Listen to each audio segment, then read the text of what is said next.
मी आईबाबांबरोबर एक नाटक पाहिलं. ते नाटक नायिका प्रधान होतं. नायिका होती एक साधारण माझ्याच वयाची 15 वर्षाची चिमुरडी. तिचं ते पहिलंच नाटक होतं. नाटक होतं गगनभेदी. या नाटकाचं नेपथ्य होतं मोहन वाघ यांचं आणि दिग्दर्शक होते मधुकर तोरणमल.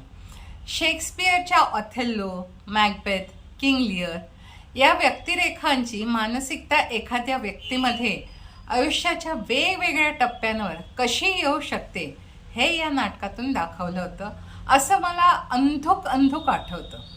नाटकाचा पहिला प्रयोग लंडनमध्ये झाला होता असं मला वाटतं.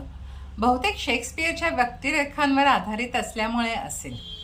पण मला या नाटकातने सर्वात जास्त भुरळ घातली होती ती त्या 15 वर्षाच्या चिमुरडीने. तिने वयाच्या 15 वर्षापासून ते वयोवृद्ध स्त्रीपर्यंतचा प्रवास रंगमंचावर उभा केला होता. फक्त ती वय बदलत नव्हती, तिचा चेहरा, देहबोली, आवाज, वागणं आणि सगळ्यात महत्त्वाचं म्हणजे मानसिकता सगळंच बदलत होतं तिचं. आणि हे सगळं तिने अगदी लीलया केलं होतं. ती चिमुरडी होती अश्विनी भावे. तिची कला मला तेव्हा इतकी भावली होती की आज इतक्या वर्षानंतरही ते नाटक मला अगदी स्पष्ट आठवतं.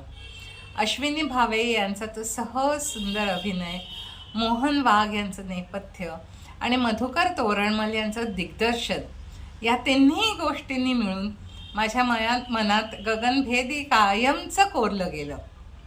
काही नाटकं आपण पाहतो आणि विसरतो, काही नाटकं मात्र आपण जगतो आणि ती आयुष्यभर आपल्या आठवणीत राहतात.